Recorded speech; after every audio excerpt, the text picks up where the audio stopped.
Saudara-saudari, minggu ini sebagian kita masih tetap melaksanakan ibadah secara online. Tapi saya percaya Tuhan tetap mampu memberkati kita sementara kita beribadah online di rumah masing-masing. Tema minggu ini, teguh di masa perubahan.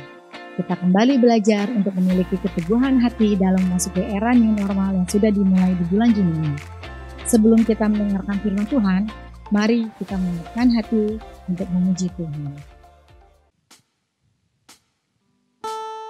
Selamat pagi Bapak Ibu Saudara dikasihi oleh Tuhan. Dimanapun kita berada, kita dalam tetap perlindungan daripada Tuhan. Kita berikan pujian bagi Dia pada pagi hari ini. Beri puji, beri hormat bagi Yesus yang duduk di tata, berkuasa, mulia, segala bangsa kan datang menyembah. Haleluya, haleluya, kudus dan mulia namamu,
Selamat pagi, Bapak-Bapak, Ibu, Saudara-saudari yang dikasihi oleh Allah. Salam. Hari ini kita masih melakukan ibadah online, walaupun pemerintah sudah mengizinkan gereja untuk melakukan ibadah tatap muka. Demi keselamatan dan kenyamanan Bapak Ibu sekalian, kami masih mengadakan beberapa persiapan. Mudah-mudahan bulan Juli nanti kita sudah bisa melakukan ibadah tatap muka.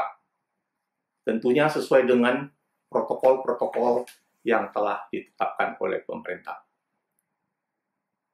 Bagi sekolah minggu masih melakukan ibadah online, dan untuk bapak-bapak, ibu-ibu yang berusia 50 tahun ke atas masih ibadah ke rumah, ibadah di rumah melalui online streaming. Sejak awal COVID menjangkit di negara kita, apalagi waktu masuk PSBB, banyak orang bertanya kepada saya, "Pak, kapan wabah ini akan berlalu? Kapan kita bisa kembali hidup seperti sebelum-sebelumnya?" Ini sungguh suatu pertanyaan yang amat sangat sulit. Saya yakin banyak pakar pun agak sulit untuk menjawab secara tepat kapan wabah ini akan berakhir.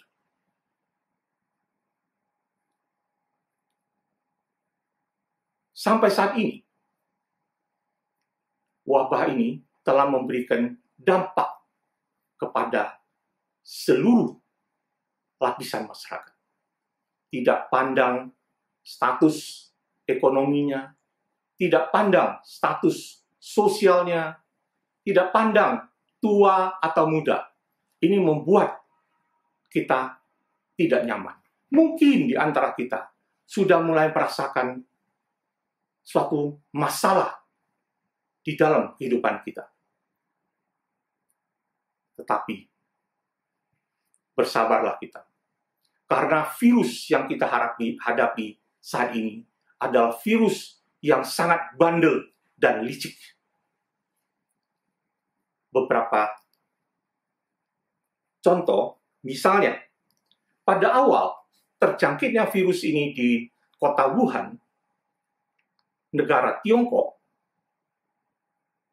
kalau kita lihat sampai mereka selesai, hampir tidak menyerang anak-anak. Tetapi karena virus ini cepat mengalami mutasi, sehingga bukan saja menyerang anak, tetapi bayi baru lahir pun dapat diserang. Ini membuat kalangan dokter anak kalang kabut. Contoh yang lain, waktu virus ini mulai terjangkit di kota Wuhan, itu awal musim semi. Jadi cuaca di sana masih dingin, ada hujan, kurang matahari, dan mereka memprediksikan bahwa sesudah masuk musim panas atau summer, dan virus ini akan mengalami kekurangan keganasannya. Dan memang benar, setelah mereka masuk musim panas, dan virus ini mulai mereda. Lepas dari usaha-usaha yang telah mereka lakukan. Dan saat itu, negara kita cukup besar hati. Karena kita menganggap bahwa kita ini hidup di negara tropis, di mana kaya dengan matahari dan kelembapan udara, dan kita tenang. Kita pikir, mungkin virus ini tidak sampai hebat di negara kita. Tapi kenyataannya, si virus berubah lagi, dia mutasi lagi, sehingga saat ini dia tahan cuaca tropis dan mulai merajalela di negara kita. Belum lagi terus bermutasi, dan pada penelitian-penelitian terakhir di Inggris mulai diumumkan bahwa kemungkinan besar virus ini bisa ditularkan melalui udara atau airborne. Dan anggapan bahwa hanya melalui droplet mulai kita ragu-ragu. Walaupun WHO belum resmi mengumumkan bahwa virus ini penularan airborne. Dan juga 2 minggu yang lalu, Amerika merilis penelitian bahwa virus ini tambah ganas. Virulensinya tambah berlipat dari sebelumnya. Dan dampak yang diberikannya makin luas. Dan belum kelihatan ada gejala-gejala surutnya. Dan ini akan membuat kita tidak nyaman. Terutama yang sudah mulai merasakan dampaknya. Baik itu dampak ekonomi, baik itu dampak kesehatan, sosial budaya, dan lain-lain. Pada kesempatan hari ini, saya akan membagikan kebenaran firman, bagaimana kita bisa bertahan, bagaimana kita bisa hidup di dalam kondisi yang tidak nyaman, kondisi yang mengkhawatirkan ini. Mari kita buka Alkitab kita di Yakobus 1, 2, sampai 4. Saya akan bacakan buat Bapak Ibu Saudara. Saudara-saudaraku, anggaplah sebagai suatu kebahagiaan apabila kamu jatuh dalam berbagai-bagai pencobaan. Sebab kamu tahu bahwa ujian terhadap imanmu akan menghasilkan ketekunan. Dan biarkanlah ketekunan itu memperoleh buah yang matang, supaya kamu menjadi sempurna dan utuh dan tidak berkekurangan suatu apapun. Ayat ini mengajari kita tentang sikap hati dan pola pikir kita. Dan kita harus mengubah pola pikir kita secara duniawi ke pola pikir yang Tuhan inginkan. Tuhan mengizinkan semua masalah terjadi di dalam kehidupan kita. Dan jangan kita anggap itu suatu beban, suatu tekanan, tetapi ini ada suatu ujian. Ada orang bilang, kok ujian saya berat sekali? Nah, itu malah menandakan bahwa kita lebih tinggi tingkatannya di mata Tuhan. Dan dengan mengubah sikap hidup kita, sikap hati kita, dan pola pikir kita kepada pola pikir kerajaan Allah, dan kita akan merasakan sukacita, kita akan merasakan damai, dan kita akan lepas dari segala stres dan tekanan. Karena kita punya pengharapan lain dengan pemikiran dunia bahwa tidak ada hari esok, tetapi kita punya pengharapan. Karena Tuhan katakan, sesudah lulus ujian akan lebih baik.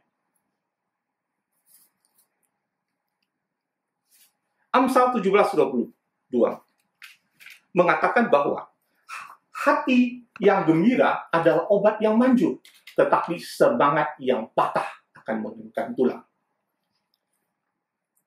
Di dalam penelitian kedokteran pun sudah terbukti bahwa orang yang stres, orang yang mengalami tekanan, itu akan memacu timbulnya hormon-hormon kortisol dan akan mempengaruhi timus dan kemudian limfosit T. Dan ini menyebabkan imunitas kita sangat turun. Nah, sebaliknya, pada orang yang bergembira, itu akan memacu hormon endorfin, adrenalin, akan membuat daya tahan tubuh kita semakin baik. Sehingga kita perlu dalam kondisi saat ini mengubah pola pikir Tuhan kita dan kemudian sikap hati kita sesuai dengan Tuhan inginkan. Sehingga kita tetap mengalami sukacita, damai sejahtera dari surgawi.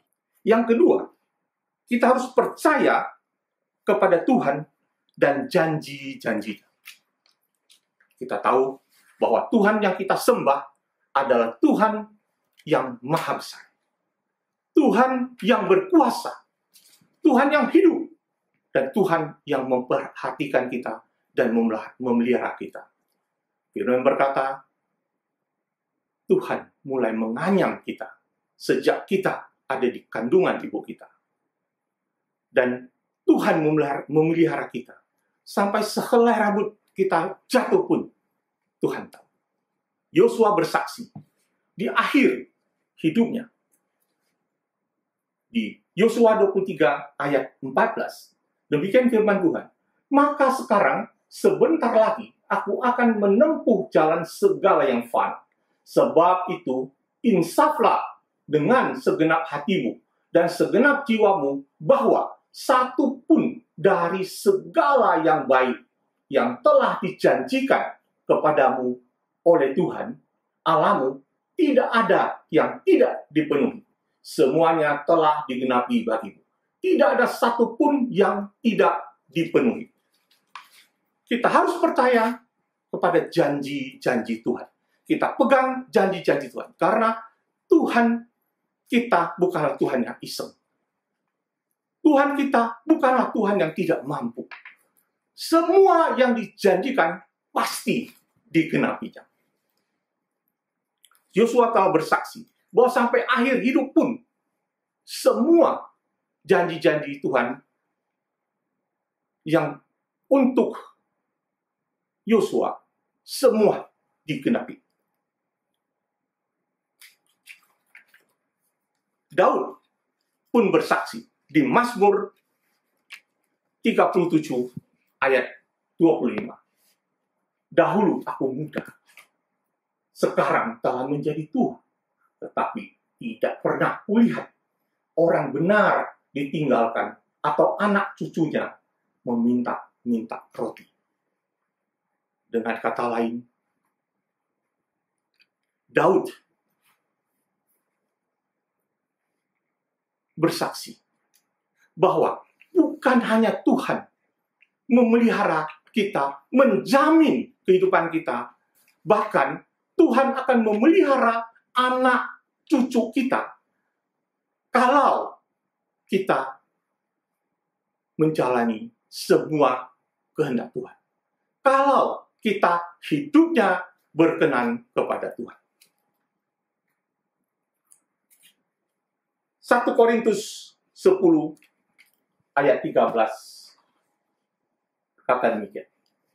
Pencobaan-pencobaan yang kamu alami ialah pencobaan yang biasa, yang tidak melebihi kekuatan manusia. Sebab Allah setia, dan karena itu Ia tidak akan membiarkan kamu dicobai melampaui kekuatanmu. Pada waktu kamu dicobai, Ia akan memberikan kepadamu jalan keluar, sehingga kamu dapat menanggungnya. Tuhan berjanji bahwa tidak akan membiarkan kita tergeletak. Dan Tuhan akan menopang kita. Tuhan akan menolong kita. Kalau kita percaya kepada Tuhan. Kalau kita mengandalkan Tuhan. Kalau kita hidup sesuai dengan rencana Tuhan. Kalau kita hidup di dalam kehendak Tuhan. Yang ketiga, dalam keadaan wabah ini, dalam keadaan yang sulit ini, dalam keadaan masalah menekan kita ini, kita harus sabar dan tekun di dalam Tuhan. Karena untuk memperoleh apa yang dijanjikan oleh Tuhan, kita harus sabar, harus tekun menjalani proses yang Tuhan izinkan terjadi di dalam hidup kita. Ibrani 10 ayat 36 mengatakan, sebab kamu memerlukan ketekunan. Sebab sesudah kamu melakukan kehendak Allah, kamu memperoleh apa yang dijanjikan itu. Luar biasa Tuhan. Tekun menjalani semua kehendak-kehendak Tuhan. Dan sabar menunggu waktunya Tuhan tiba. Tidak ada satu wabah yang tidak akan berhenti. Tidak ada satu masalah yang tidak akan berhenti. Tetapi kapan? Kapan? Itu adalah waktu Tuhan. Itu bukan urusan kita. Yang pasti, kita jalani kehendak Tuhan. Kita percaya kepada Tuhan, dan kita mengikuti segala perintah Tuhan, dan kita memegang janji-janji Tuhan. Tekun menjalani perintah Tuhan berarti juga kita tekun menjalani semua anjuran-anjuran pemerintah di mana kita tinggal. Karena firman berkata pada Roma 13 ayat 1, tiap-tiap orang harus takluk kepada pemerintah yang di atasnya. Sebab tidak ada pemerintah yang tidak berasal dari Allah. Dan pemerintah yang ada ditetapkan oleh Allah. Jadi, pemerintah adalah wakil dari Allah sendiri. Allah telah memilih pemerintah itu untuk mengatur secara umum kehidupan kita. Tidak ada alasan buat kita tidak melakukan anjuran-anjuran pemerintah. Contoh, pakai masker. Contoh, jaga jarak. Contoh, tidak boleh berkumpul-kumpul. Dan lain-lain, dan lain-lain. Dan yang terakhir, ingin saya pesankan.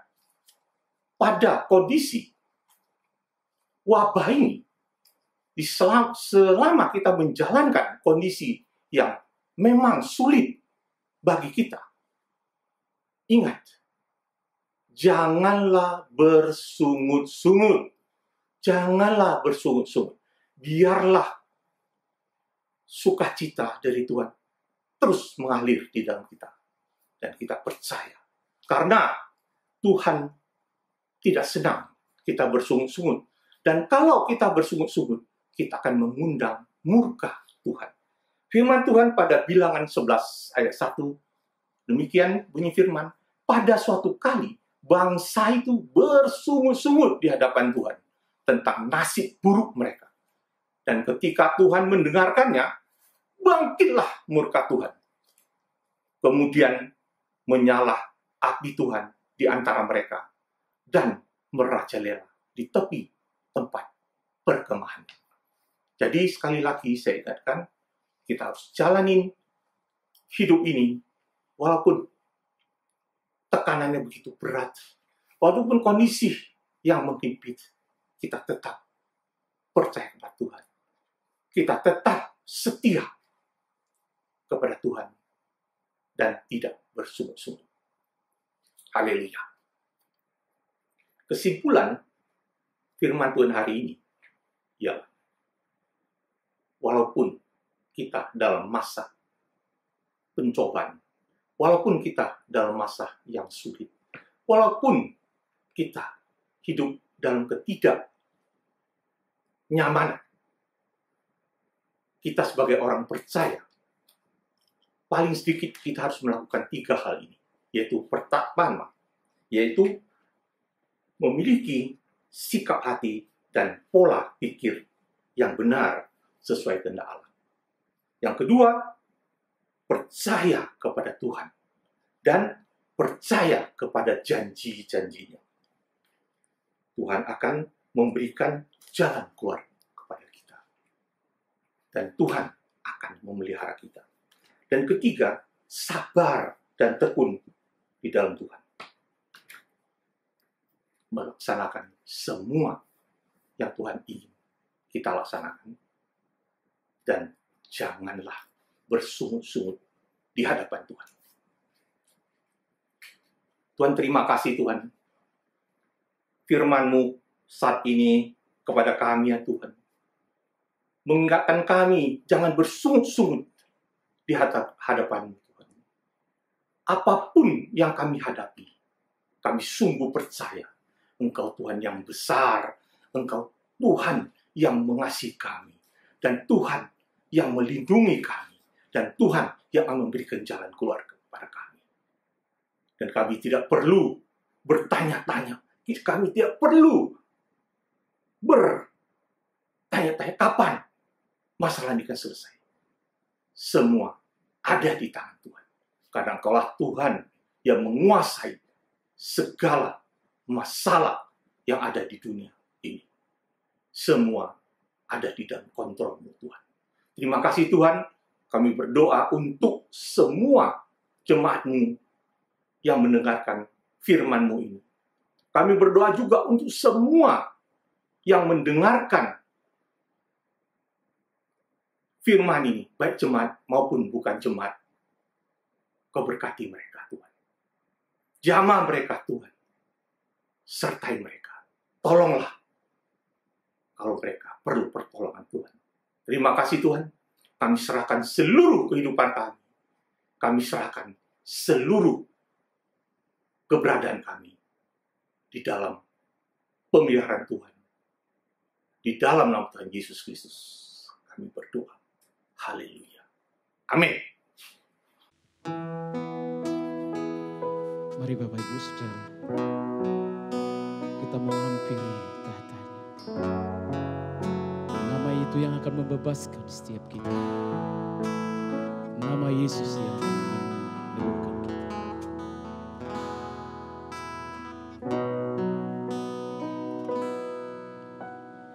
Alam semesta melukiskan kebesaran Tuhan, bumi dan surga menyanyikan kemuliaan nama-Mu. Hosana,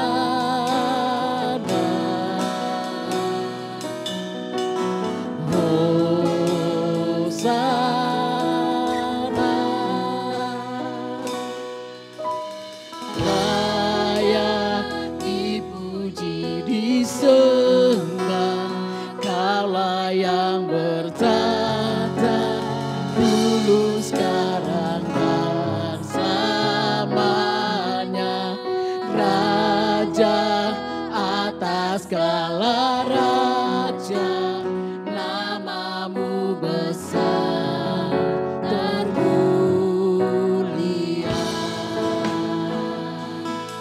Engkau yang berkuasa, Engkau yang berdaulat atas hidup kami.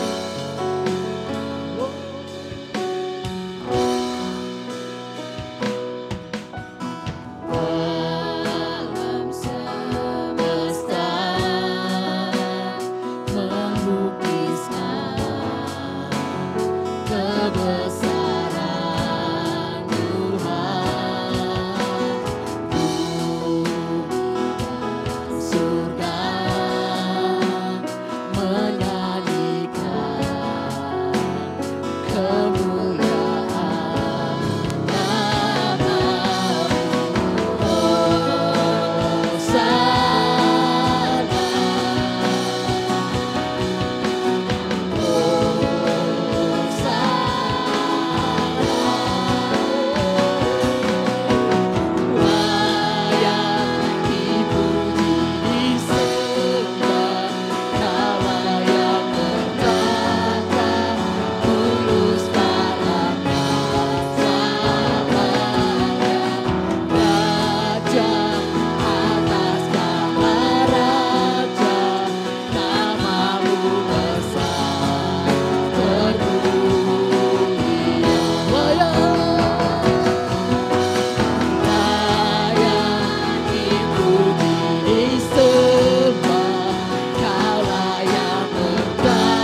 sembah, Kaulah yang bertahta, dulu, sekarang, dan selamanya.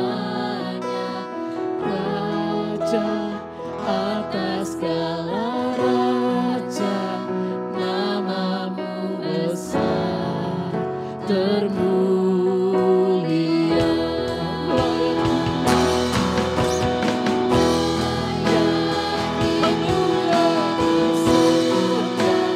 Kaulah yang bertahta, dulu, sekarang, dan selamanya. Raja atas segala raja, namamu besar, termulia. Namamu besar, termulia. Namamu besar,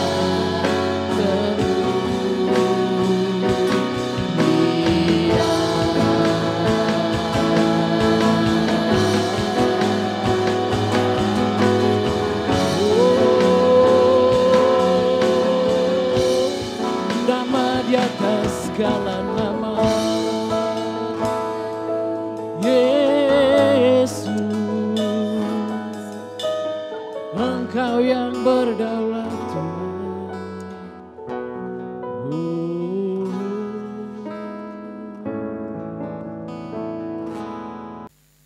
Mari kita wujudkan iman dan kasih kita kepada Tuhan dengan memberikan persembahan kita.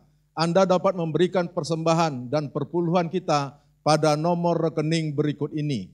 Dan jika Anda ingin memberikan persembahan secara tunai, Anda bisa mengumpulkan uang persembahan di Ketua Kesan untuk ditaruh ke dalam kotak persembahan di saat kebaktian kembali di gedung gereja. Baik Bapak Ibu Saudara sekalian, kita akan mengakhiri ibadah kita hari ini. Saya undang kita semua untuk bangkit berdiri untuk menerima berkat daripada Tuhan.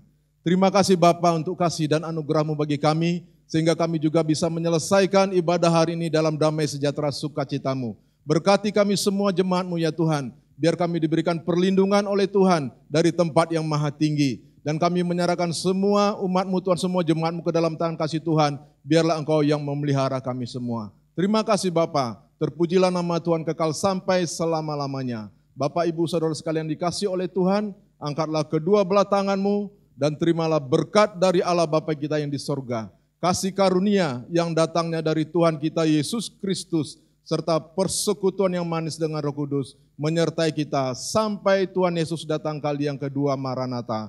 Di dalam nama Tuhan Yesus Kristus, semua kita yang diberkati oleh Tuhan, mari sama-sama kita katakan, Amin.